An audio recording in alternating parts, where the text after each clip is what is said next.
Okay. Welcome to the April 2020 Upper Fells Point Improvement Association meeting. My name is Brian Seal. I am the acting president for now. I'm the vice president normally. We have Joe, who is our parliamentarian. We have John, who is our secretary. And we have, is Pascal in here? There's Pascal. He is our treasurer. And first off, this would be a challenging thing to do, but is there anybody here who is new?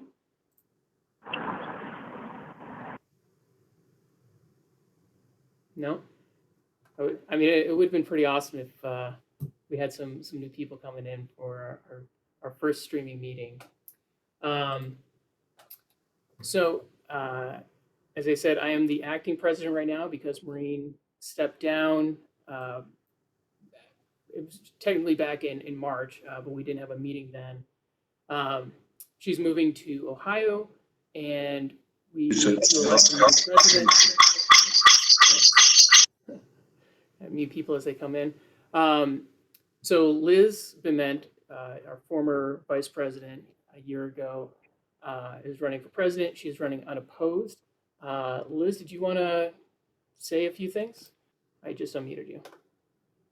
Oh, just like Brian said, I was the vice president a year ago, and I am really interested and excited about getting back into the association and in assisting all of the work that the association does and working with Brian and all the rest of the people there. Excellent.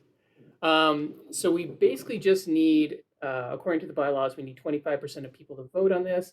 I believe the announcement said before that you could vote up until 6:30 by emailing the election judge, which is Kurt. So if you haven't voted yet, I believe you can just message Kurt on here. I'm not sure if that's how we're doing it. I'm not sure if we have enough votes at this point. I'm not sure what number we needed, but if you haven't voted and you are a voting member, which means that you've attended 2 meetings before this one and you paid your $10 dues, just message Kurt on the side and put in your vote for, I guess, Liz or not. Yeah, I'm not really sure what would happen there. So we did have we regularly attend the Fells Point Task Force meetings, which is a collection of the 9 neighborhood associations closest to Fells Point. Brooke Learman leads that up, and she reached out to us to ask us if there was any concerns or any questions that any neighbors had on the big elephant in the room, coronavirus. So if you did have any questions or concerns, we have a few minutes here if anybody wants to speak up. No? If you're like me, you've gotten 500,000 emails about this. So if you did have any questions or concerns you wanted us to bring up next week during the meeting, you can email president at Upper Fells Point or vice president at upperfellspoint.org, and we can bring those. Brian. Hello, Brian. Sure. Kurt? Yeah, go ahead. All right. All right. I'm not sure how this is working. I'm not too good with this. But we have 25 votes at this point. If you were to continue getting votes, we can, but there's only 41 eligible voters. So it's impossible for anyone to change the outcome.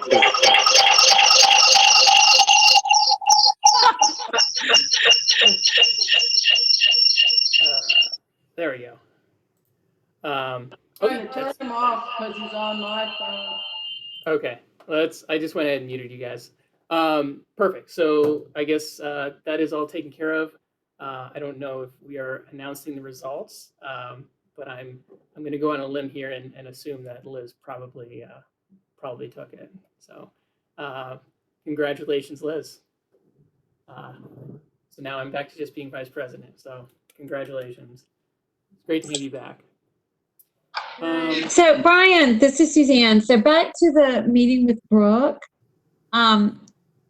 I just want to make sure that the census and all of this is not forgotten for our area, and to make sure that there are still efforts to make sure everyone's counted, that that's not forgotten, because it's really important for funding, for our community, and for the city, for the state. Yep. Thank you. I will put that down. That's an excellent point. Okay. Tom here. I did have a point about that. I don't know if businesses have reached out or not, but wanted to see what any of the neighborhood businesses, if there's ways for the community to support them. I mean, obviously, like takeout and things like that, but if there's other needs, it might be something to bring up. Because I know that like some of the businesses are having trouble in many ways, been like with PPP the way it's been. Not all are going to get it, even though there's going to be more funds. So seeing ways that there are to support the businesses that we can do, that would be a great way to bring up at the meeting. We can also bring that up with someone from Zeke Cohen's office that is joining us, and he's going to speak at the end of the meeting about different things. So I think that we can talk to him about that as well. That's a really good point. Excellent point. Yeah, I know Aaron's gonna mention a few things, some ideas he had on how we can help businesses now and moving forward. That'll be a new business as well. But if anybody has any other ideas, I actually sat down and looked at it, and we have way more businesses in Upper Fells Point than I think I realized. I think I'm gonna try to go out to some of these businesses and get some of that stuff on our Facebook and Twitter, just to kind of feature what they're doing and who's still open and everything. But if anybody has any other ideas, like this is unprecedented times, so. All right, and if you have any other comments, feel free to reach out to us on email or however. But I think we're going to move on to the next part, which is Nate Predel and Chasen are going to be talking about the new development on the 400 block of South Broadway. This is right next to the Chinese restaurant and the check cashing place.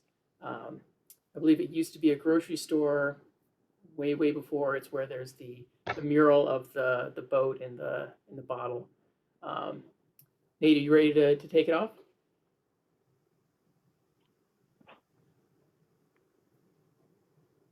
Oh, I need you to make sure. Nate, can you?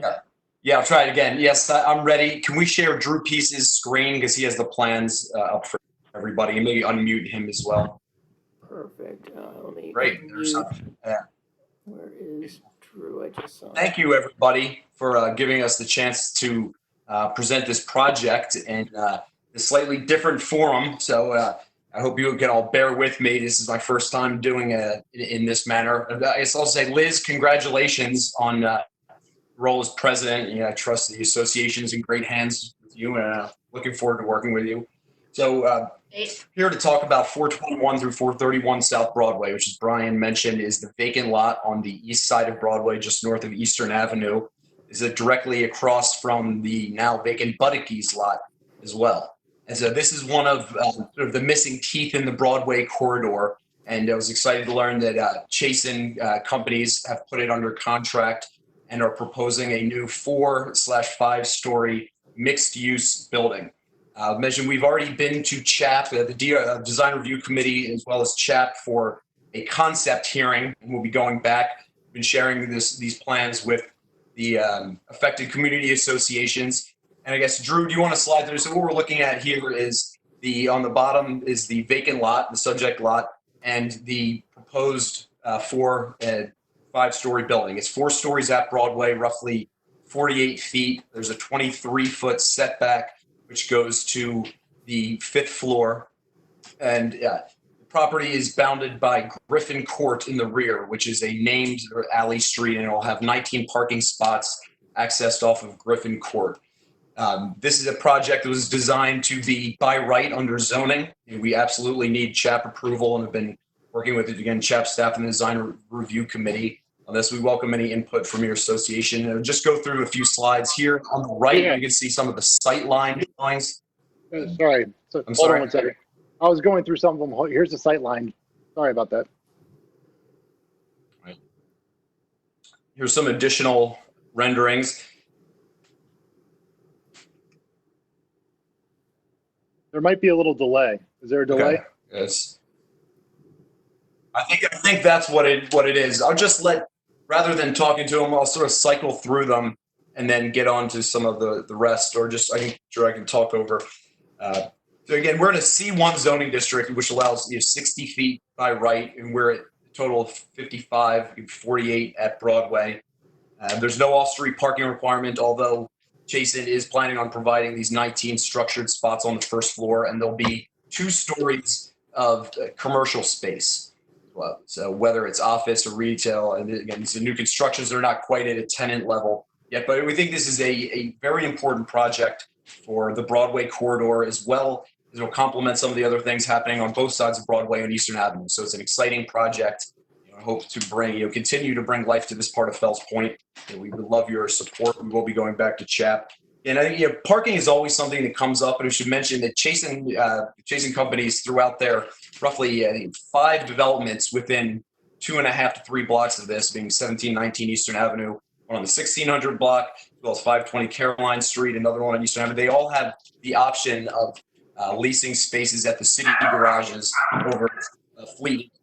And when I'm finished, let Drew talk a little bit more about tenants.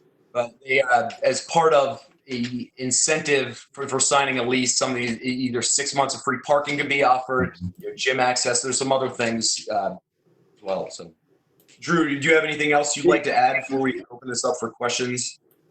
Yes, we do offer every single one of our tenants an option to park at the Fleet and Eating Street garage. We do have a number of spots reserved with the city in that garage. So some of the concessions that we do give our tenants when they do sign a lease for one of our buildings is they can get a free gym membership at one of the Merit clubs for up to a year. They can also pick the right to also have us pay for parking for 6 months for them in that garage. And we also offer a Hello Alfred, which is a on-site butler service. They come in and they'll clean out your refrigerator. They'll stock your groceries for you. They'll get your dry cleaning.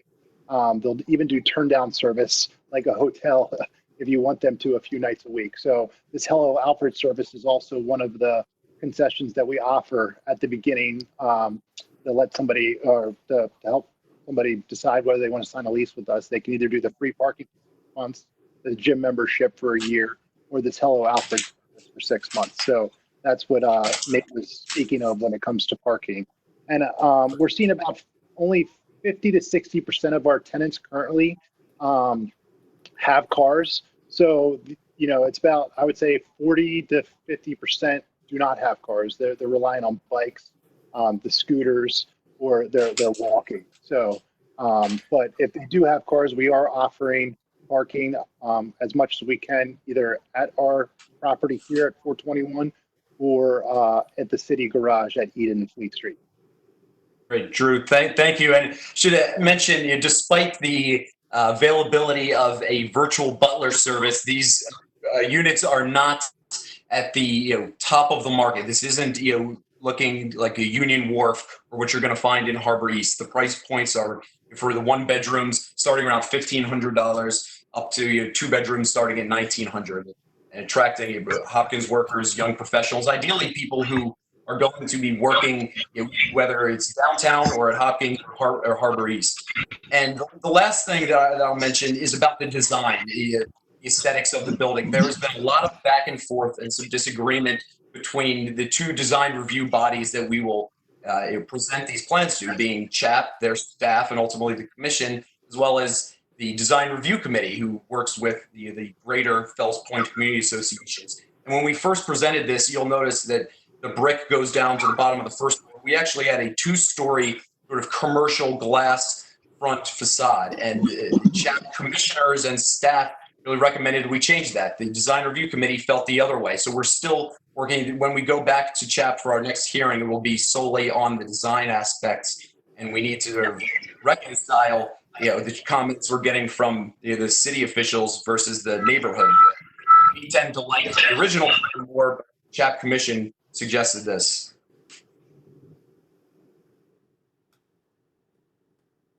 That's what I have to start. I'm happy to answer any questions. Thank you, Brian, for setting this up, by the way. It's really a great job. Sure. Did you also want to talk a little bit about some of the other projects you have around here, the other Chasen projects before? Sure, I don't see sure. any And questions. I'll let Drew sort of hop in, but this Chasen has really created a critical mass on this immediate part of Fells Point and Upper Fells Point, more specifically. You have a 10-unit building at 1719 Eastern Avenue. Have a mixed-use building that many of you may have seen is under construction at 1617 right now. A new construction building at 520 South Caroline Street at the corner of Eastern and Caroline Street. So these all ideally will complement each other and help create this critical mass of residents and street life that neighborhoods, say medium to high density neighborhoods such as Fells Point, historic Fells Point, should be looking for. I have a question. Sure. What will you do with the mural there at the 421 property? Great. Yeah, that's a great question, and actually didn't mention that. So this proposal is 3 separate tax lots that would be consolidated, but what it does not include is a roughly 18-foot wide lot on the north of this site that is directly abutting the mural. So the mural will remain. There'll be about 18 feet between the property line that this building will go up to and the mural. So we're not covering up the mural. Okay, great. Jeff May had a question. He said, I'd love to know what the plan is. Let me see.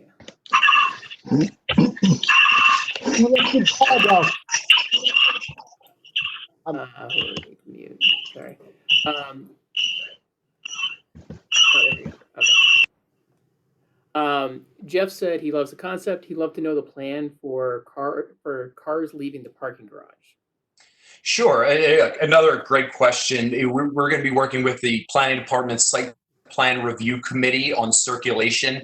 We are not drilled down on that. It is Griffin Court is roughly 20 feet, and whether that requires setting back the entrance to the garage, that may be what have to happen. But we have to meet the city specs for not only the layout of the garage, but the ingress and egress and access to it. So it will be all off Griffin Court, nothing off Broadway.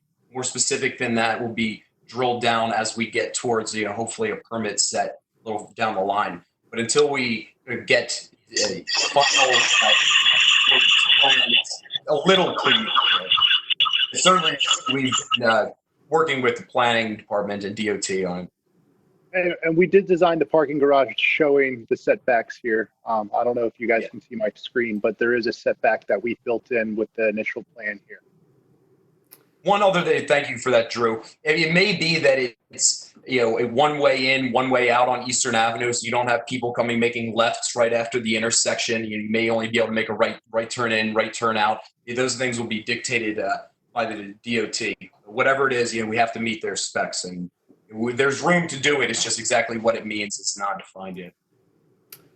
All right, and we have a few questions. If you have questions, please you raise your hand. I believe you can right-click your name and click raise your hand. That's how we'll go through here. Aaron, you have your hand up. Do you have a question? Yes, I was just interested if Chasen would be interested in potentially, and this gets to what I hope to talk about later, is extending the benefits district from Fells Point up through from Eastern Avenue up to Lombard, if you would be in support of doing such a thing, if an idea were to be thrown out there with the merchants in the community, because the benefits out of the Fells Point and waterfront partnership include security and trash removal, and I just wanted to see what your thoughts were on that. Sure. If you were open to that idea. Drew, if you may, one thing, Aaron, are you specifically referring to the waterfront partnership benefits district, or is something in addition to that? Yeah, it's the waterfront Okay. benefits district. Right now it runs right up to Eastern.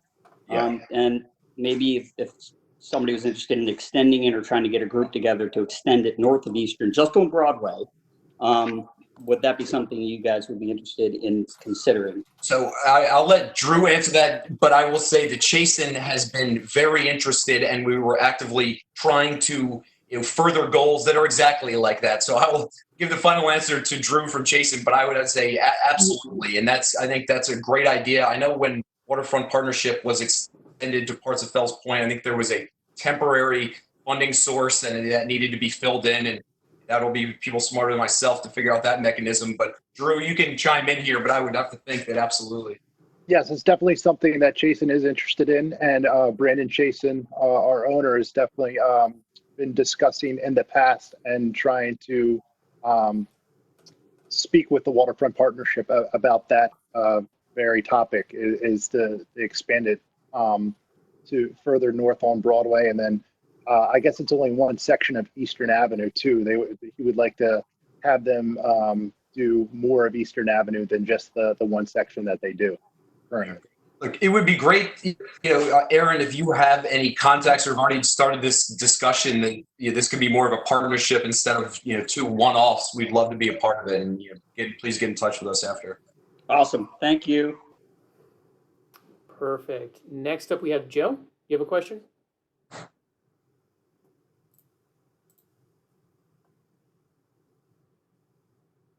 Joe? Oh, no, I can wait till after this is over. Okay. Sounds good. Next we have Liz. You have a question? Yes. So the 18-foot lot between the mural and your building, is there a plan for that lot? I can see that becoming a potential dumping ground. So I don't know that there's attention to it. It's like a no man's land.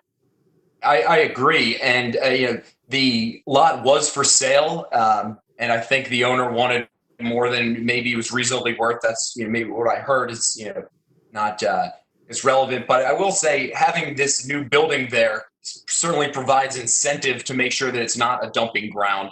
And suggest the community any suggestions you have, but knowing Chasen that they would not let this lot directly touching their new building become anything other than hopefully properly maintained 100% of the time. Perfect. Next we have Lisa had a question. She asked where the name Brixton came from. Drew? That's one of our owners who comes up with the names of our properties. He named the property.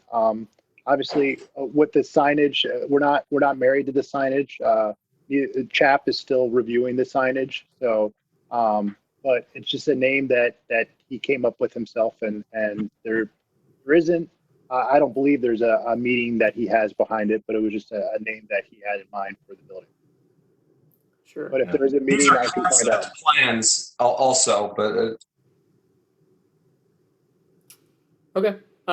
One question I had, especially with everything that's going on right now, what is the status of financing on this? What are things that could make this fall through at this point? So Drew, currently, so we were supposed to close on the property in March, but we ended up pushing the closing till April 10th, and our construction the loan that we had through a hard money lender for the construction loan had fallen through with COVID-19. But with that said, we have a lot of great relationships with traditional lenders and the banks that we work with. So we went back to the sellers. We got a 90-day extension now, and we're going through the process now with one of our traditional lenders, United Bank, to lock in the construction loan. We already have the purchase loan agreed upon. This is just for the construction loan. So we'll have the construction loan hopefully wrapped up here in the next month or so and move forward to closing, we hope sometime in June, early July. Perfect. Lisa, you had your hand up. Was it separate from the question you asked in chat? No, I had another question.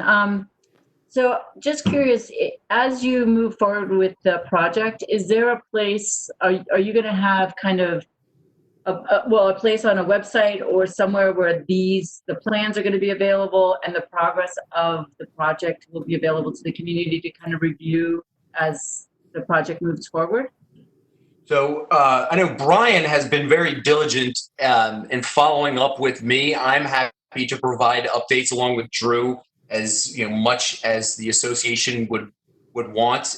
Drew, you can talk about if you have a spot, but we'd be happy to update you as often as you want, as long as someone can coordinate with us. I'm not as always as diligent in responding to Brian, but I'll make sure that I am. And Yeah, on our Chasen websites, we don't really, we won't be giving updates. We'll have a building website built or closer to.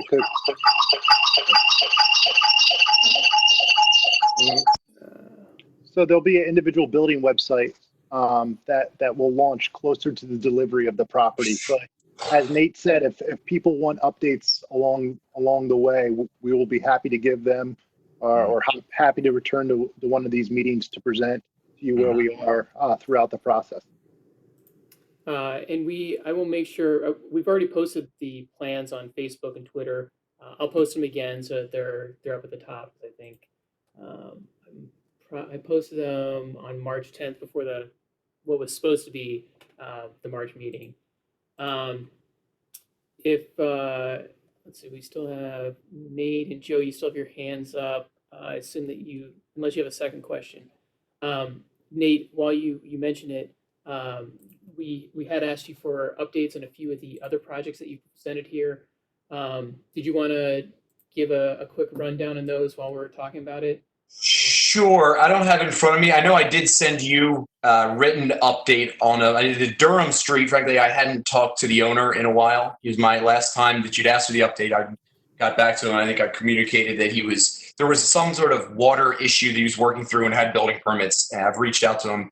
I've not heard back from him in a while. There's 500 South Broadway. I believe that was one of them.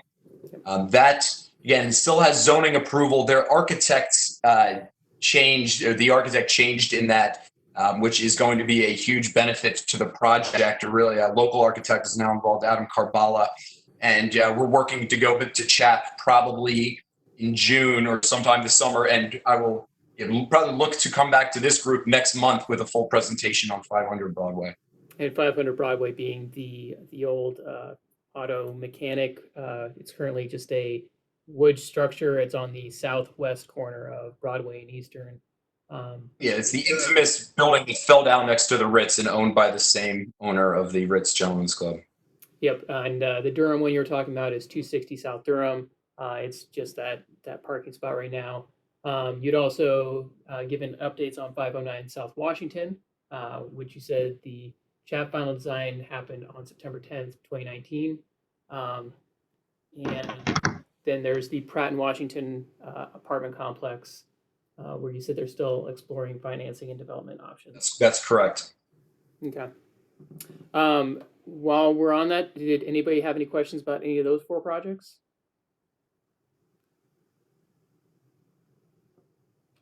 I'm not seeing new hands. If anybody wants to jump in, you can. Because I think that's just about everything we want to cover. So if there's any last things that people wanted to ask about.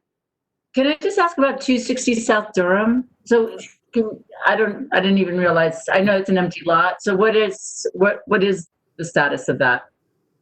Well, I was involved as a consultant to handle the zoning aspect, which was a zoning variance. I forget the specific variance. It's just a single family dwelling. And it was presented to this group maybe a year and a half, 2 years ago, went to the zoning board, we were approved. And regularly, I've not spoken to the owner in a while. It's been at least, I'd say, a year since the zoning approval. He did work to get building permits, and there were some site issues that held it up. That's the extent of my knowledge on that. And I'm happy to provide his contact information. He's a reputable builder. I just haven't talked to him in a while. Yeah, that was presented, I believe, in the September 2018 meeting. Mm-hmm. And what's the status of Pratt and Washington project and expected start date? So that, I can't give you an expected start. The status is it's still under a valid and extended zoning appeal, or zoning approval, I should say. And the owner has, for last a year and a half, has been exploring different financing options, and he's still actively very interested in moving it forward. It's just it's a little bit different out of the scope of this particular developer's or comfort area, or what he's a multifamily property manager, primarily some development, and so we wanted to make sure that this was done in the right way. And so he's looked at partnerships as well as making sure that his financing is in a way that it could be a successful project. And that's where it's something that I've been looking forward to, hopefully being built sooner than later. And that's all I have for that. Do you think it could start this year or no? Yeah, he certainly hopes to start this year. The owner I spoke to probably a week and a half ago, and it's not in a situation where it's just gone away. I mean, he's so involved with it every day. He'd like to start, but it's tough times. And I don't know where his financing was before March of this year, and what it looks like now. Hey, thank you. Yeah, thank you. All right. If there's no other questions, I guess thank you guys for coming out here and coming on here and presenting it. Yeah, thank you very much, Brian. And if anyone has any other questions, please reach out to me on email, and I'm happy to discuss, however the group would like. And I'd like to follow up on the waterfront partnership as well. Yep, Aaron's going to mention that in new business. Wonderful. So yeah, Thank you. I can put you guys in contact if Aaron doesn't have your information already. Great. Thanks a lot. Have a good night.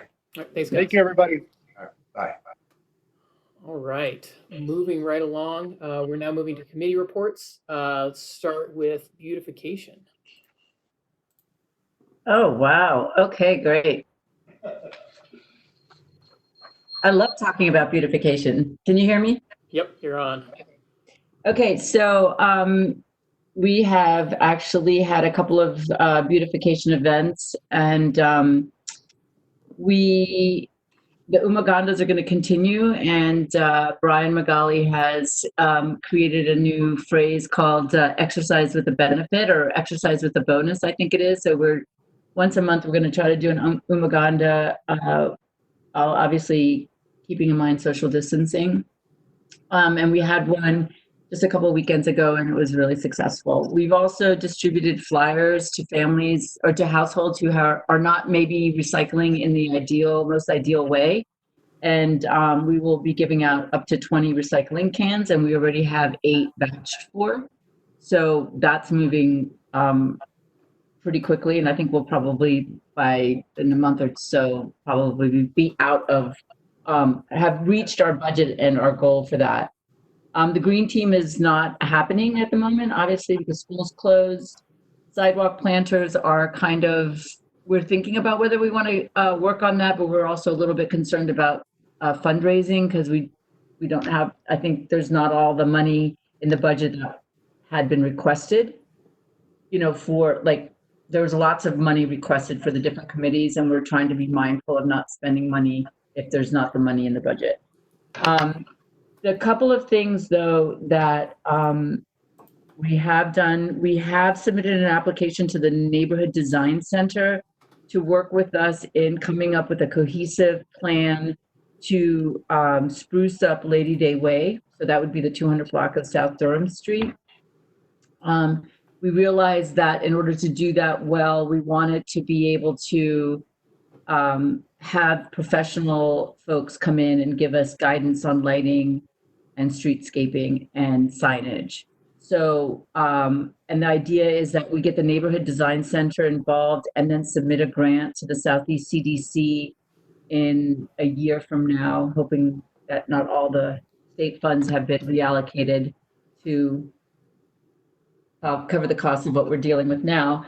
But so that has been submitted. We have a group of stakeholders of 7 people. All 7, except for myself and Kurt Schiller, live on the 200 block of South Durham. And so that's really exciting. We also submitted a letter of intent to Southeast CDC Spruce Up for some beautification of tree pits, working with Cinder Hipke to do mosaic medallions that would go in the tree pits made by neighbors. And that we have been informed that they liked our letter of intent and that they would be inviting us to submit a full proposal. But again, that's contingent on whether the grant funds that fund this spruce up project from the state are going to be available. So, and then the other thing that we're going to move forward with is the Register Street planters. Some of them are beautiful and are blooming, and some of them look really depressing. So we are going to we have a point person, John Fitzgerald, who lives on that block, on the 200 block of South Register Street, and he's we're going to work together, the beautification committee and him and the neighbors on that street, those 2 blocks, to move forward on that. So that's the beautification committee update. And semi-related, I was Washington Hill reached out to me on Facebook today, saying that they're going to be doing a cleanup, Upper Fells Point and Washington Hill cleanup this weekend. So if you're interested in getting out and enjoying what I think is supposed to be an okay day, they're going to be meeting at Tondop at 10 a.m. from 10 to noon. All the necessary social distancing and everything. And I believe they'll have all the equipment as well. So that's another one coming up. Great. Do you know if they've communicated with Brian McGauley, who's the point person for beautification for cleanups? Yes, they have. He was, Okay. I guess they all organized that together. So. Okay, great. Thank you. No problem. If anybody has any questions, I'm free to take questions. Yeah, any questions really quick? Let me check to see if there's any hands up. Aaron, your hand is still up. I assume that's from before. And Blair, your hand is up. Let's see. Joe, your hand is still up. If you didn't mean it to be up. Yeah, if your hand is still up, just put it down. How do I put it down? That's a good question. I believe you clicked on it. Yeah, you might. Yeah. Click on the hand. I think you just click on it. Okay. If there's no questions, we'll move on. I do have a quick question. Oh, go ahead. For Lisa. It's not really for Lisa, but I know it's around Register and Pratt. There's been a lot of dumping there lately. So if folks are seeing who's dragging stuff over there, you've had 5 mattresses and another set of mattresses and box springs and stuff like that. So it apparently that corner is somebody's finding it, and knowing that we're going to remove it, they just dump it there. So if folks are seeing it, if you could just message us or next door or something, that would be great. Thank you. Can I say something about that? Yeah. So I just called in some different dumping things, and I got a message back from 311 saying they're not dealing with it until after Right. COVID is over. So That's correct. Yeah, Lilo was very helpful. We saw Lilo out doing his thing, and you know, we paid him a little money to move it up, and he did. So, but it's somebody's dumping there regularly. I don't know who it is, but there's a group, and they just decide that's where they want to dump in the community right now. So, thanks. So in regards to that, I think that until the city is doing 311 pickups for that, I think that we might want to consider as an organization to pay Lilo or to pick up stuff in the neighborhood so that it doesn't, because it's inevitable. We're inevitably going to have trash on the corners and on the streets. And so we have actually talked to him, and the beautification actually thought about maybe incorporating some funds in our budget for that. But I think that we won't be spending everything that we had originally requested. So maybe we could actually use that to hire him. And he lives right there on Pratt. So it's really easy. And I can text him and just say, hey, pick this up. And eventually he makes it to the dump. And so that's just a really great service. So I'm hoping that maybe we'll be able to use some of our money for that. Yeah. And if anybody's interested in supporting that kind of stuff, obviously our fundraising this year is going to be a little bit more of a challenge. So a lot of the budgetary, all right. A lot of the budgetary assumptions that we made may not be true. So if you want to kick in $10 to help pay for somebody to pick up mattresses on Register and Pratt, feel free to send $10 on PayPal. You reach out to Beautification Upper Fells Point. These are all, important parts for a nonprofit like we have. All right, next up we have safety. Do we have, yep, we have Matt there. And you are unmuted, Matt.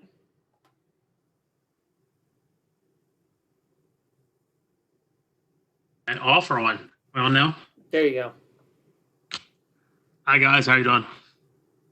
Excellent. A couple of things that I'd like to update on. Starting next month, I haven't received any word that National Night Out's been canceled for August yet. But if it is not canceled, the planning will probably begin for that probably mid-June for August. So I have a few names on my list for volunteers. I'll probably reach out to here in the next couple of weeks so we can start planning that block party near Liz's house. Because I think we're going to go to one location instead of 3. 2, I finally got the lights up on our block this weekend. Because I pretty much bitch at everyone else to do it, and I haven't done it yet myself. So I decided I would do it over 2 weekends, and it's done. And if anyone's interested in doing it themselves, I can point you in the right direction. I can help you. I have tools. I have supplies. I can provide a lot of resources for you. I might even volunteer to help a little bit. And my last thing is I've been getting a decent amount of feedback for cameras within our community here that I've been able to add to our small database. I think I have 10 or 11 cameras now. So keep them coming and tell your neighbors. All they have to do is email me their address, what kind of camera they have, and kind of what direction it's pointed. And we'll utilize this database if crime happens to happen or a crime happens. We can look back and hopefully be of help or service to the police. So thank you for that. And that's about it. Excellent. And Ali made the point that another way that you can donate is by going to our brand new website. We haven't actually mentioned this in the meeting yet, but this was a year and a half long effort to get this all in there. So if you're interested in donating, you can also click this donate button up here. Ali, do you want to say anything about this?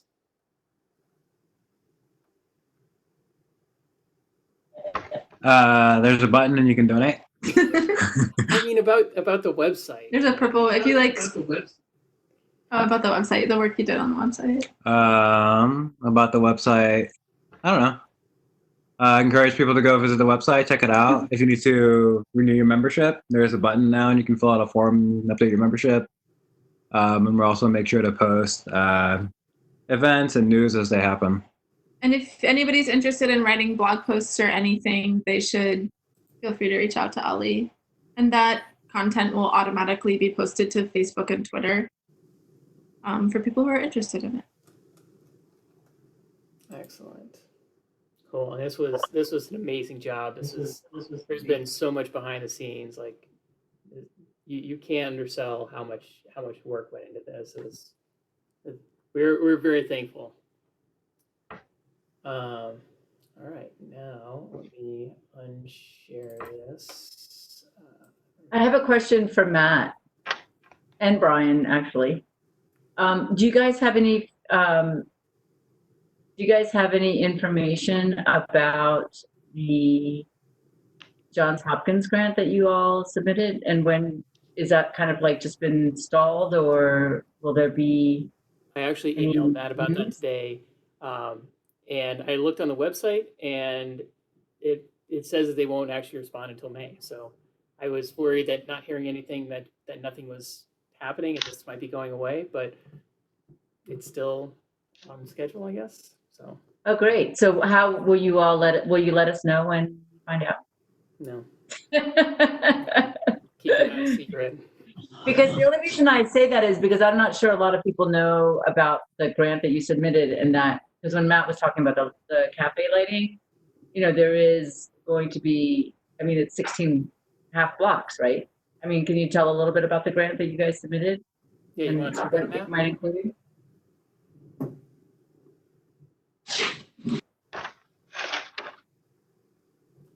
Go ahead, Brian. So Johns Hopkins has a neighborhood foundation grant, I believe, and we can request up to $15,000. So we put in a request for both cafe lighting and for a mural traffic calming project at Baltimore and Ann Street, right at the park. And so this was a major effort, both putting together the grant and also this is collaborating with Washington Hill and Butchers Hill. But the big part of it is the cafe lighting, and assuming that we got matching grants and that we did a lot of the installation ourselves, we would be able to install these lights on about 16 blocks, which is absolutely huge. So fingers crossed. We're going to hear about that next month. Okay, and moving along, unless there's anything else, let's go to land use.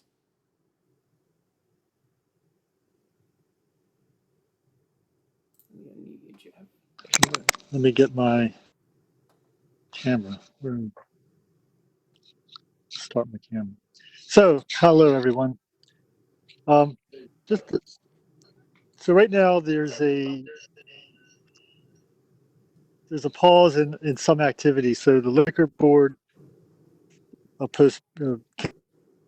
canceled meetings for April, and they extended both for the liquor licensees and they extended the liquor review filing deadline for liquor license renewals.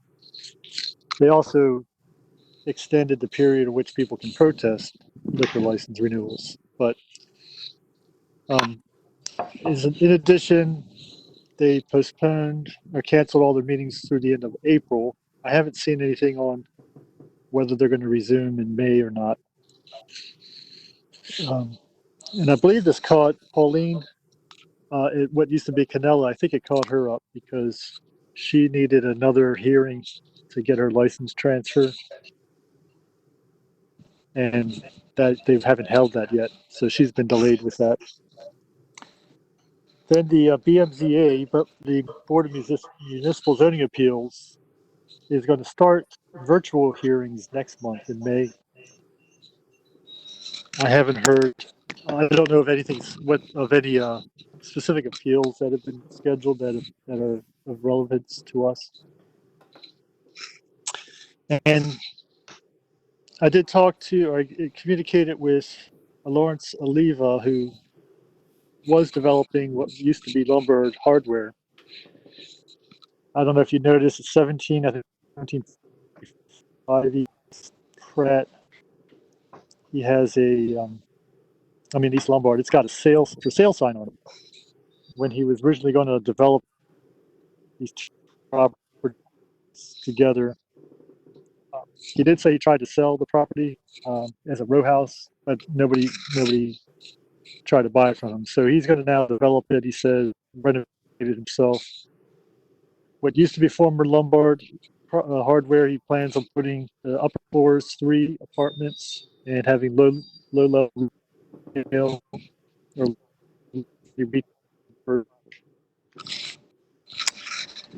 and a couple members of ad hoc group of land use did meet with the commissioner of the Commission on Historical and Architectural Preservation, and we'll try to summarize what we've talked with and bring it forward to the meeting, to the association in a future meeting.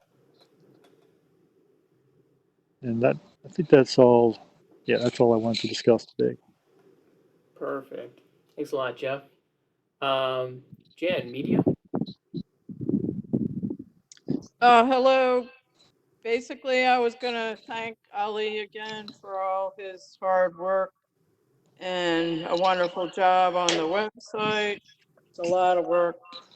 So, clap, everybody. there was no printed newsletter this month. So at some point, I guess we're gonna talk about if we're gonna print it or do it electronic or whatever. Please support our sponsors and all the local businesses. And the deadline for May is the 3rd at 5. That's all I have. Excellent. Thank you very much. Now that we're a little bit further in, we normally ask for new people at the beginning. Is there anybody that is attending their first Upper Fells Point Improvement Association meeting? No. Okay. Afraid I'd ask. Were there any? Oh, hey, Bill Henry's here. We're just finishing up our committee reports. We'll be getting into new business here shortly. Okay. All right. Were there any other committees that needed to do an update? You guys are the only ones that had emailed me. I have like a quick thing from fundraising. Sure, go ahead. And a quick thing from education. Oh, I missed you, education. I'm sorry, Molly. That's all right. Which one? Let's go with Natasha first. Or Tasha, sorry. I guess my update is that fundraising isn't currently planning anything since most of the things that we've planned in the past are social gatherings. An idea was proposed to me to do a fundraiser around making cloth masks that we could then sell and we could raise money for any number of things, maybe to buy like gift cards to local restaurants doing delivery for first responders that live in the area, or I don't local nearby nonprofits that could use the funds. So if anybody is interested in working on something like that, then reach out to me. The email address is fundraising@upperfellspoint.org. I have a newborn, so I don't know if I have the bandwidth to do all the organizing of that by myself, but it'd be really cool to try to get something together. And I think that's it. And if anybody's interested in joining fundraising, let me know.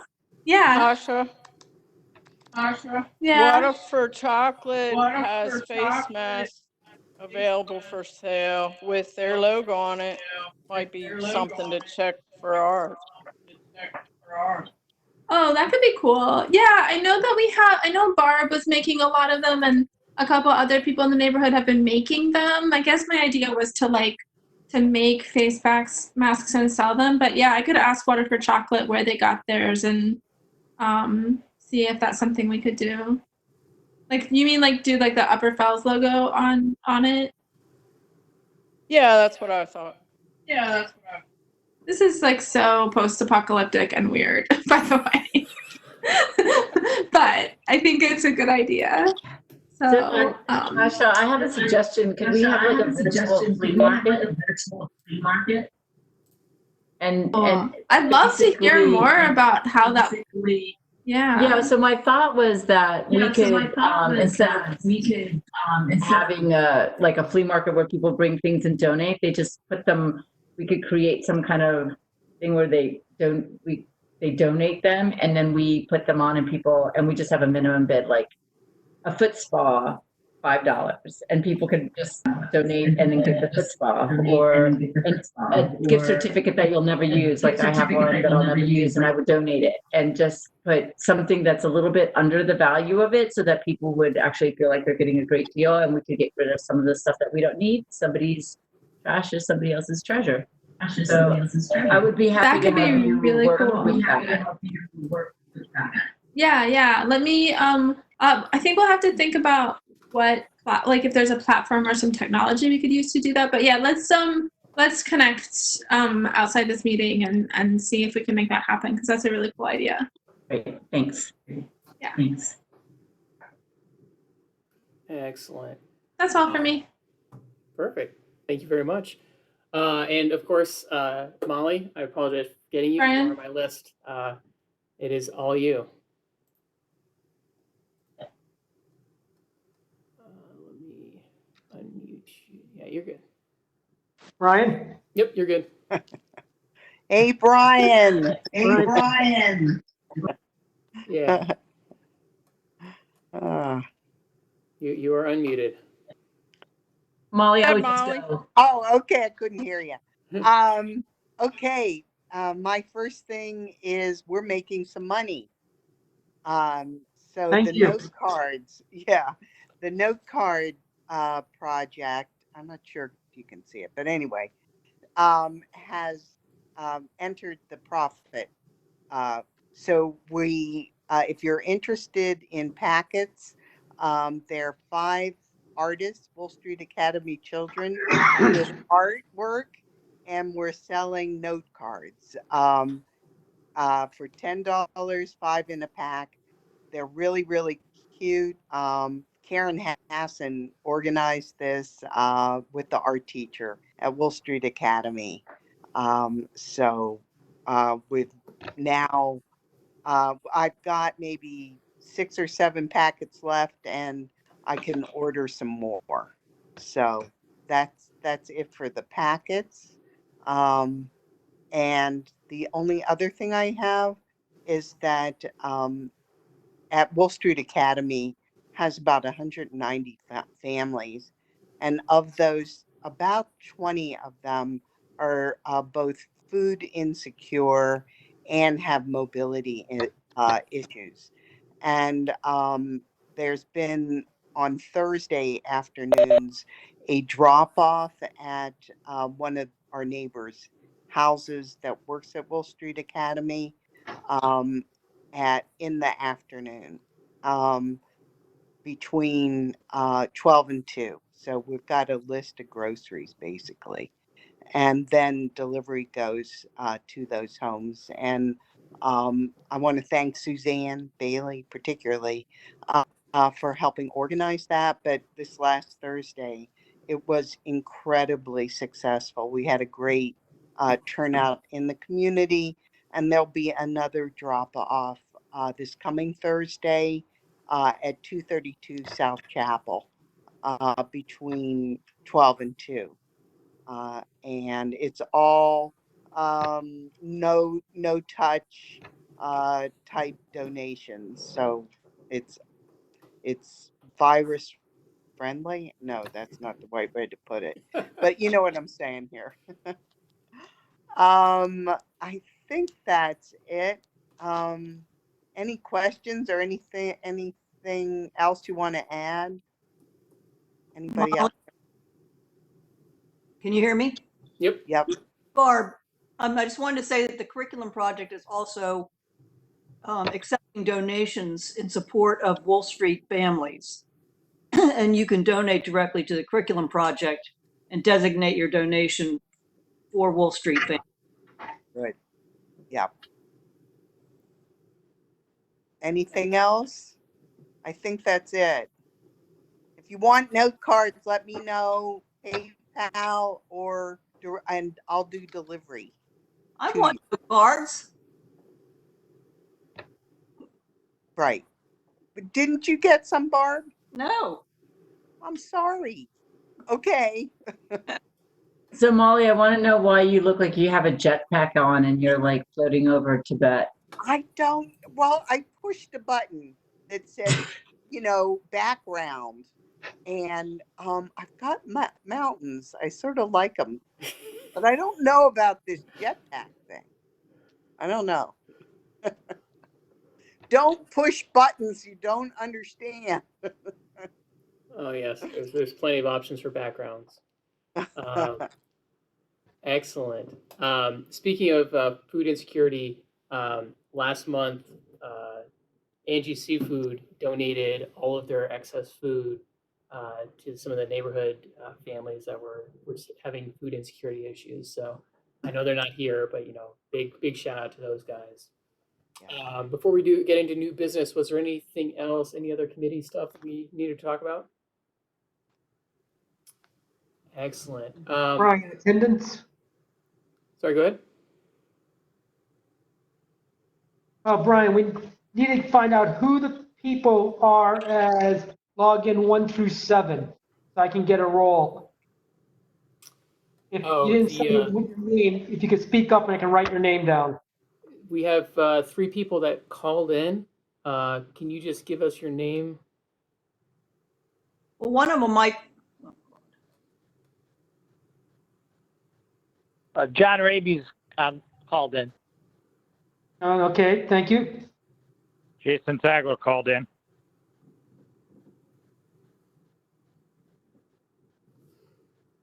All right.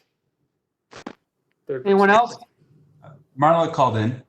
Because it's saying we have 34 people and I only have 25 on my list. There's a couple people in twice. I must be twice because I didn't call in. Okay, thank you. So Sean and I both called in initially and then we logged in. Okay, that could be why the count's off. Yeah. And anybody sharing out there, call in. Like Jan, I know you're probably sharing with Kirk, so I have you too. Aaron and That Tom. Mark is sharing with his what? With John, I have Becker Capola. Yep, I guessed that one. Yeah, Joey, can I have my wife Patty?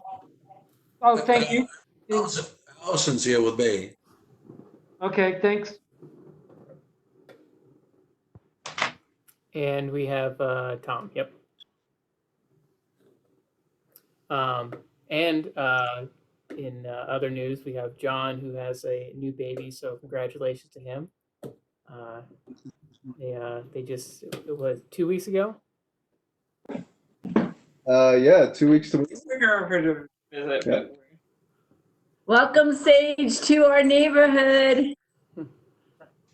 Congratulations, John. She thinks thank you.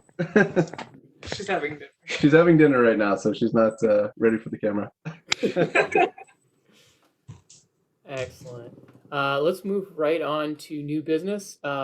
First off, we have Bill Henry, who is our one of the city council people, running against Joan Pratt, who has been our comptroller since 1995. So, Bill, you want to take a few minutes? Sure. Thank you. Good evening. First of all, I want to congratulate you guys because this is the best turnout I've seen at a community association meeting in a long time, including back when we were allowed to all be in the same room together. So this is really impressive. I was told that I was only going to have 3 minutes, so I want to be really concise. If you're not already aware of what the comptroller does and why this is important, the comptroller is supposed to be the financial watchdog for Baltimore City government. The comptroller is supposed to be the person who keeps an eye on the mayor, makes certain that the mayor is doing good deals for the city, not just for the mayor. The comptroller is supposed to be keeping an eye on city agencies, making sure that they're being effective and efficient in their operations. But most important, the comptroller is supposed to be sharing all of the information that they have access to, and they have access to a lot. They're supposed to be sharing that information with us, the public, because at the end of the day, it's our responsibility to hold the mayor and the agencies accountable for what they do and for what they don't do. And we can't make those kind of good informed decisions if we're deliberately not given the information we need to accurately judge how our city leaders are doing. And so I started this off almost going on a year and a half ago now. The election was supposed to be next week, but now it's been pushed back over a month. I started this because the comptroller we have just is not interested in doing a lot of the parts of the job which are most important to making certain that we have open and transparent government. And I want to do that. I want to make Baltimore better. That's the only reason I've ever gotten involved in government to begin with.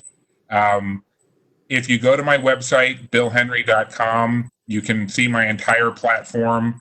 in as much or as little detail as you wish to review. I want to focus on letting the sun shine in and being more open and transparent. I want to focus on auditing with impact. I want to promote an equitable economy, and I want to be the advocate for the people that watchdog position is supposed to be. So with that, if there's time, I'd like to take some questions. And if not, I also want to let people know that tomorrow evening, Fox 45 is doing their first town hall conversation with a candidate other than someone running for mayor. They're going to have me on at 8 o'clock tomorrow night on Channel 45, and it'll be 45 hours of Q&A. So if we don't get questions answered tonight, feel free to check in on that tomorrow. Yeah, we have a few minutes for questions. Okay. Yeah, I'm watching Aaron smile. He's already asked all his questions.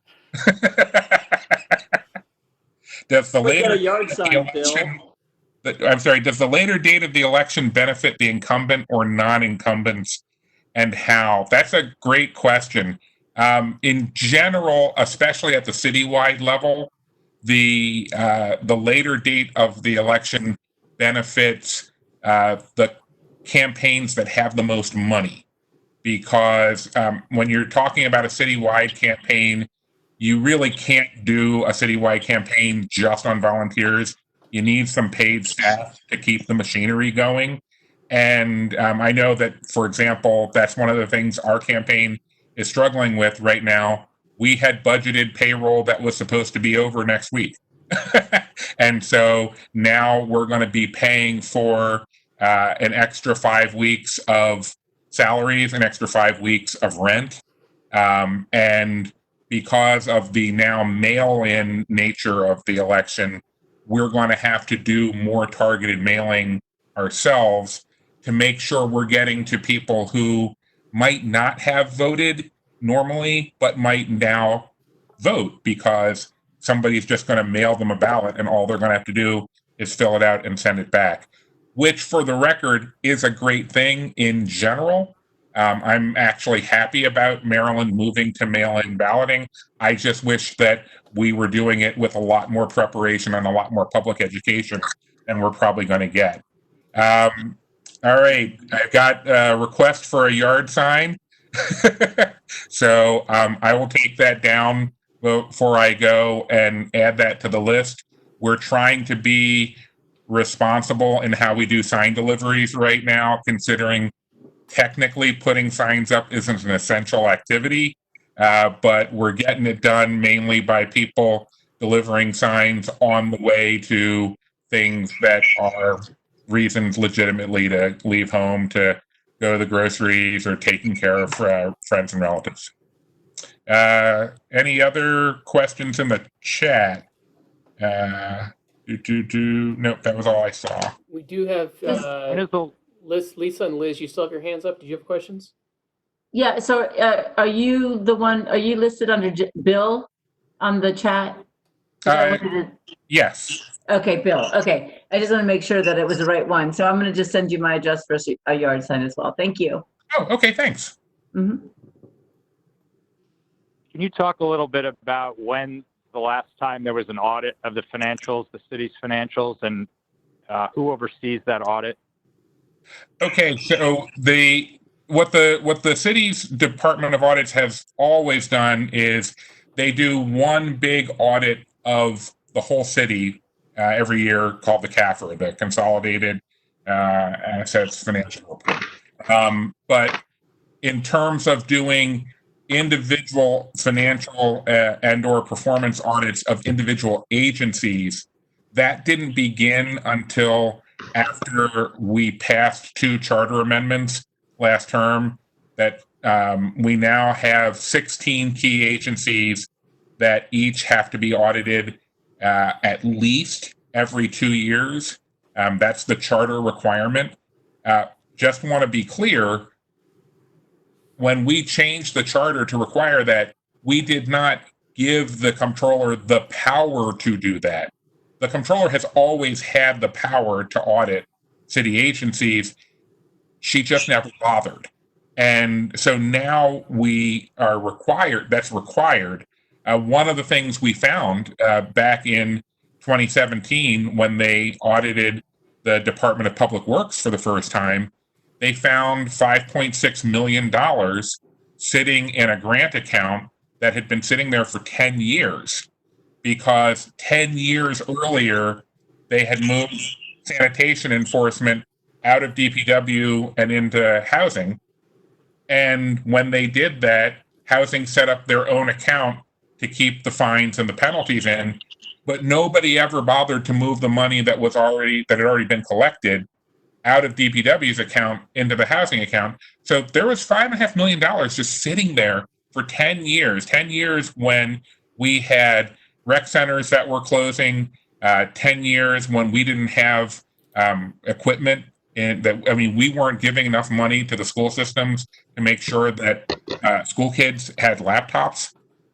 We are now scrambling for that because it's an emergency, but that's something that would have been nice to have had just as part of regular operations. And we didn't do that because we didn't have that money because it never occurred to the comptroller, or worse, it occurred to her and she decided not to regularly audit city agencies. So now we know that. So now we've been doing biennial audits now since the beginning of this term. All the 16 key agencies have been audited at least once. But one of the things I would like to do is some of those agencies probably need to be audited annually, at least until we get to a point where we're confident that those agencies are functioning well enough that we don't have to keep looking at them more closely on a regular basis. All right. I think Amen it's to time for that. one more Can you just question. give us a little background on do you have a CPA or accounting and finance background? And that's my last question. Thank you.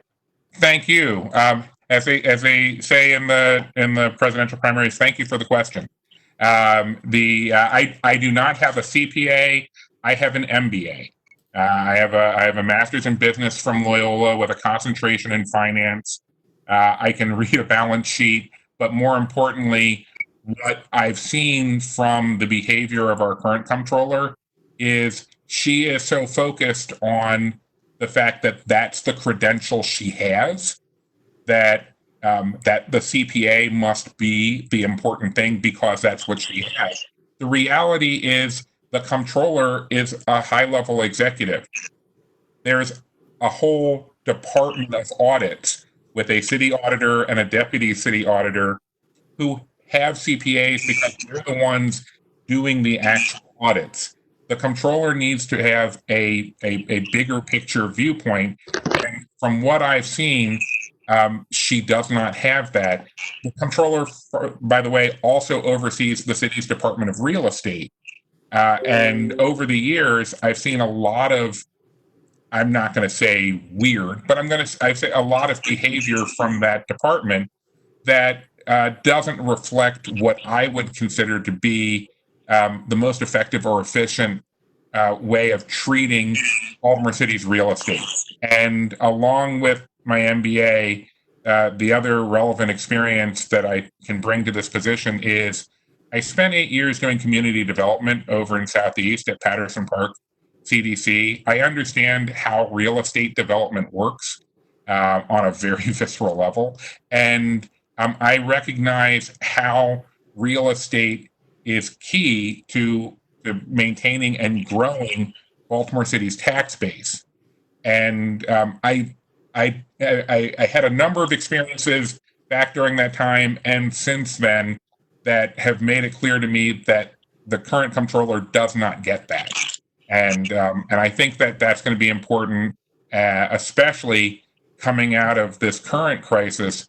We're going to be rebuilding our economy for years, and we can't even make a beginning of a start of that if we're going to have one hand tied behind our back because we're not using Baltimore City's tax base to its highest and best use. Does Baltimore City use an independent accounting firm ever Did you have a, So the way that the biennial audit process is structured, city agency can choose to, if for some reason the city's own Department of Audits, if they are overwhelmed and they can't do the audit in a timely fashion, we can use an outside auditor. That's not prohibited, but independent could be more non-biased? I mean, so technically, it's not tied to the city. so technically, this is the point, and actually, thank you, because this is an illustration of exactly what we've lost over the last quarter of a century. The whole point for why the city's Department of Audits works for the comptroller is because the comptroller is supposed to be widely recognized and perceived as being a separate elected official from the mayor. And so when the comptroller oversees the audit process, it is supposed to be independent from the rest of Baltimore City, because the comptroller is the only department head or person who oversees departments in city government who doesn't work for or report to the mayor. And so this is what has been lost over the last quarter of a century is, frankly, the incumbent is such I'm trying to think of a nice way to say this. It doesn't sound like I'm slamming her as a person. She's such a quiet, dignified person that she thinks of it as she doesn't seek glory or try to be an attention hound or anything like that, when the truth of the matter is she's let the public awareness of her office recede over the years, so people don't even remember that the comptroller exists. If you've been here long enough to remember Hyman Pressman, who was the last really active comptroller we had from the 60s through the 90s, no one forgot that Hyman Pressman was the comptroller, and no one wondered about whether we needed an outside auditor because they knew Hyman was independent. And he was going to tell the truth about what was going on in city government, because that's how the office is structured. It's the mayor, no matter who the mayor is, it's never going to be in any mayor's best interest to tell the public that the Department of Public Works is dysfunctional, or the Department of Transportation is going to take 3 years to straighten out, or I don't even want to begin with the police department, because all of those departments report to the mayor. But the comptroller doesn't have that as a concern. There's no political downside to being upfront with the people and saying, this is what's going on. This is what's behind the curtain. But for whatever reason, the comptroller we've had for 24, 25 years, she would rather curry favor and maintain a good working relationship with the mayor than tell the people the truth. And I think we deserve better. Excellent. Thank you. Unfortunately, we do need to move this on. It was great having you here. If anybody has any other questions or wants to find out more information, where can they go? Yep. Yes, actually, and for Blair, I have a great working relationship with Isabel. I've really enjoyed having her as the Inspector General, and I think a lot of the media and public focus on what she's doing has been because for years that kind of digging into what's happening hasn't been happening in the comptroller's office where it used to. And so I'm really glad that Isabel has taken that up. Thank you all very much. I'm going to pop off camera now, but I'm going to copy all this stuff out of the chat so I can work on it. Excellent. Thank you very much for coming. Thank you. We have 2 more things for new business. If there's anything else, I guess I never asked for signups. If there's any other new business other than Aaron and Daniel, please message me and let me know. Let's go over to Aaron, who wants to talk a little bit more about the Business Improvement District.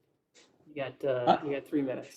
Thanks, Brian. I just wanted to bring up an idea. It's something that I'm going to be working on and then bring back to the community association. When we went and did Umaganda a couple of weekends ago, obviously there was a group that went out and cleaned up Broadway. There are still folks that are out there actively cleaning up Broadway. Come back a week later, Broadway still looks like we never were there a week ago. So I had talked to a couple of folks who own businesses in the Fells proper area that are part of the new benefits district. And they said that it was one of the best decisions they made in allowing the benefits district to kind of move further north. Right now it ends at Eastern Avenue. So I wanted to kind of just put together a coalition of willing folks to build a coalition of business leaders, community leaders, and then also political leaders to see if we can talk to the Waterfront Partnership about extending the benefits district just on Broadway from Eastern up to Lombard. And Broadway is really the front door to Upper Fells Point in some ways, and it's a major commercial district. There was thought put into Broadway years ago because it has a decent bones for beautification, but it's just seen a lot of neglect. And hopefully what I'm trying to do is build awareness within the merchants who are on Broadway, the political awareness, and then it would be great to have the Upper Fells Point support from the community and the community association eventually to kind of message that this is something we might want to see. So I'm going to report back in a future meeting, but I just wanted to share this idea with the community that this is something that I kind of want to take on and see if that there's interest in doing so, and we can gain some support from our residents.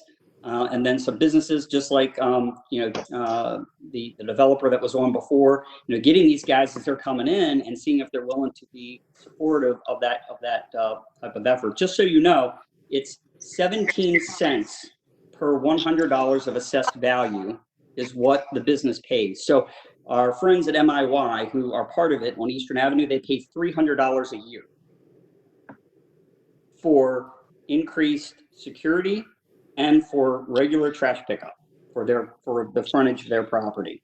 And for them, they say it's the best money that they've spent because it beautifies the neighborhood, makes their entrances more welcoming. People feel safer, with the presence. So that's kind of an idea. I'm happy to take questions and then or have conversations offline with folks in the community. So thank you, Brian, for the opportunity. Yeah, Hey, we unfortunately don't have Aaron, time for questions. Can I just wanted to say that we have properties on the 300 block of South Broadway, and we absolutely would support that. And can I also say that there is, I'd like to be included in that because there are some people. Can you hear me? Yeah, absolutely. Okay. There are some people that have already initiated discussions with Zeke Cohen's office and Joshua about working with the businesses. So can you make sure that you incorporate or include me and Brian Magali in in your plans to move forward? Because there has been some talk about doing that already. Absolutely. That's not specifically with Downtown Partnership, but with like working with the businesses on Broadway within our neighborhood boundaries. But I think that you're taking it to the next level, and we should probably coordinate our efforts. Absolutely. And it's literally right there that, they stop at Eastern and getting them to move further north. And in fact, we could also bring Johns Hopkins into the mix. It's also part of their front door as well. So I think I appreciate the opportunity and absolutely want to collaborate with everybody. But just from the Umaganda and the last couple of weekends, just looking at it, I think maybe there's opportunity to look at doing something here. Thank you. How can people reach out to you? People can reach out to me. I'm on Nextdoor, and then also you can at aarontamarchio.com. Aaron at aarontamarchio.com. I'll put it on my the chat thread so people can have it. I can put it on social media if you want. Perfect. And Daniel, you still here? Yes, I'm here. Can you hear me, Brian? Yep. Yep, go ahead. Awesome. Great. So good evening, everyone. So my name is Daniel Aaron Price. I am Councilman Z. Cohen's legislative intern. And I just have to thank Brian for setting this up and the rest of the Upper Phillips Point Improvement Association. It's a really great situation to see everyone on board. We had about 40 people that joined the chat, so this is really cool. And thank you, Liz, for inviting us to speak a little bit about some of the work that our office has been doing. So I'm here to essentially just say that our office hopes that everyone remains happy and healthy, and we're here to support you in any way that we can. I've been taking notes throughout the entirety of this meeting. So all of the questions that were brought up at the beginning pertaining to a focus on the census and pertaining to small businesses in particular, I'm going to bring back to our office as well. So please know that you can contact us at any time and we'll happily respond in an appropriate manner. So what I plan on doing is I'm going to use the chat, and I have a few resources that I want to post to the website and to the chat that are a bunch of different compiled resources. There's a lot of misinformation that's been going around pertaining to COVID-19 and some of the city's response efforts. So I want to make sure that we have consolidated information that we're supplying to our community associations. So one of the first links that I'm going to send to you on the chat is a resource list compiled by the Baltimore City Health Department. It's a pretty comprehensive list that involves a lot of the CDC guidelines and up-to-date guidelines from the World Health Organization. And then secondly, I want to post a more localized resource list that is very compiled that our office has been using regularly. This is from Open Society Institute Baltimore. It is a very specific guideline resource that if you are looking for any sort of food databases, if you are looking for any sort of employment databases or anything revolving any resources that you or a neighbor might need, definitely reference this OSI website. It's very comprehensive. So those are my two resources that I wanted to relay to you. But now I want to talk a little bit about volunteer opportunities in the area. Our office has been getting a lot of requests from neighbors to join in various efforts in response to COVID-19, and we appreciate it. And we have a lot of different opportunities that we're promoting right now. So first and foremost, our office has been compiling a large Google document, and this Google document is entitled the Southeast Baltimore Volunteer Network. So essentially, if you have any interest in obtaining emails that will be sent to you by Joshua, Councilman Cohen's chief of staff, then feel free to sign up your information on there. The form is also offered in Spanish, so send it out to neighbors too. You'll be getting updates about different volunteer opportunities that we find through our office as well. And then secondly, this has been getting a lot of buzz recently. We have had the Baltimore Neighbors Network is something that our office has been setting up recently. Our office has partnered with many different community organizations and nonprofit organizations, specifically the Baltimore Community Mediation Center, as well as Pro Bono Counseling, to create a network of different volunteers. So if you click on the website, you can either sign up as a volunteer or sign up to receive phone calls. Essentially, what you are trying to do is we're trying to build out a network of different volunteers to call out to vulnerable populations. Specifically, we're targeting seniors, and we're also looking at other vulnerable populations or people that would like to get phone calls. So if you click on that website, you are able to either sign up as a caller or sign up as someone that would like to be called. If you sign up as a volunteer through the Baltimore Neighbors Network, we will conduct a small background check to ensure that you are able to participate in the Baltimore Neighbors Network. You will undergo a 3-hour training, which involves inclusive listening, as well as different trauma-informed care procedures, and then also a technology training. We work off of a phone organization called Telex, and Telex will be able, or Telesio is the one we use. So Telesio is the phone organization. We'll teach you how to do all the technological background for that and help you troubleshoot as well. So we want to try to branch this out as much as possible. Currently, our volunteers are at around 500 different individuals throughout Baltimore City, and we've made approximately 3,000 calls since we started last month. So we encourage you to click on the website and please sign up. The more the merrier. We hope to branch out this network. We want to ensure that we are making sure our neighbors are checked and accounted for in terms of their mental health. So next, if you are not interested in making phone calls, which some of us aren't, and that's understandable, United Way 212 has an option for you to just stay at home and make crafts and find the ability to donate those crafts to different areas as well. So some of those crafts involve baked goods and sending that out to some of our medical staff members. Some of the crafts also involve making blankets or different supplies as well as masks. So feel free to click on that website. It'll give you all the details on how to do so. I have 2 more that I'm going to send out to you, and I promise I'll finish. I'm sorry I'm over minutes. So if you are affiliated with the Hopkins at all, any of the Hopkins Hospital, or if you are a student, feel free to sign up on this website where you are able to help with some of the personal protective equipment construction. It's So not but you have to affiliates be a only Hopkins anymore. affiliate to do so. No, it's for everybody now.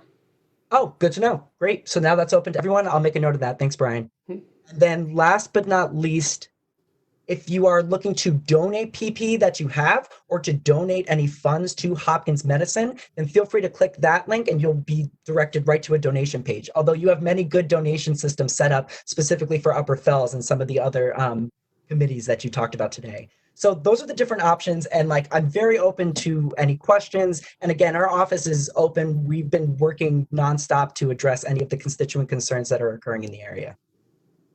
Excellent. So we are actually out of time. So we're gonna cut it off here. But if anybody has any questions and wants to stick around to ask Daniel anything, feel free. Thanks, Daniel. You're welcome. That's the first Upper Fells Point remote meeting. So feel free to stick around and talk to Daniel. Yeah. Thanks for coming, everybody. Thanks for hosting, Thank Brian. you, Brian. Excellent job. Thanks for organizing, Brian. Bye, Brian. Thank you. Good night, everybody. Thanks.